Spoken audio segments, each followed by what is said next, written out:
మార్కాపురం జిల్లా గిద్దలూరులో మేడే వేడుకలు నిర్వహించారు. ఏపీ విద్యుత్ కాంట్రాక్ట్ వర్కర్స్ జేఏసీ చైర్మన్ కట్ట నాగరాజు H180 జెండా ఆవిష్కరించారు. అలాగే విద్యుత్ కాంట్రాక్ట్ వర్కర్స్ యూనియన్ వెబ్సైట్ను లాంచ్ చేశారు.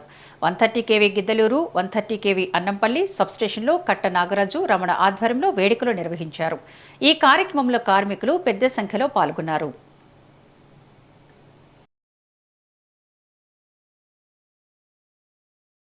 కట్టా నాగరాజు, ఆంధ్రప్రదేశ్ విద్యుత్ కాంట్రాక్ట్ ఎంప్లాయీస్ యూనియన్ రాష్ట్ర ప్రధాన కార్యదర్శి. అందరికీ మేడే శుభాకాంక్షలు.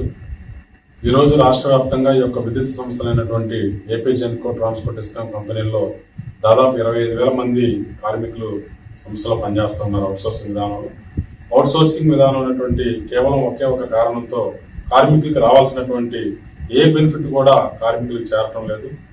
ఈరోజు రాష్ట్ర వ్యాప్తంగా అంతకుముందు ఉమ్మడి ఆంధ్రప్రదేశ్గా ఉన్నప్పుడు ఈరోజు బైఫర్కేషన్ జరిగిన తర్వాత తెలంగాణలో వాళ్ళందరికీ కూడా థర్డ్ పార్టీని అబాలిష్ చేసి మెరుగైనటువంటి వేతనాలు, ఇతరత్ర బెనిఫిట్లు అనేవి కూడా ఇవ్వడం జరుగుతూ ఉంది.